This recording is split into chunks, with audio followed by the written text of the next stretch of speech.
Hey guys, in this video, I'm going to show you how to import Blender models into Blockbench.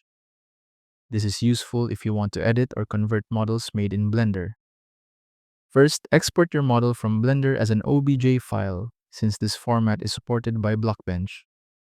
Blockbench works primarily with voxel style and low poly models, unlike Blender, which uses polygon-based geometry.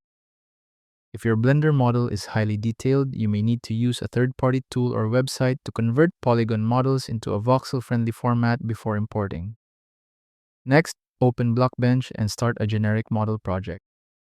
Go to File in the menu bar, hover over Import, then select OBJ model. Choose the OBJ and MTL files you exported from Blender. Blockbench will import the model and convert it into an editable format.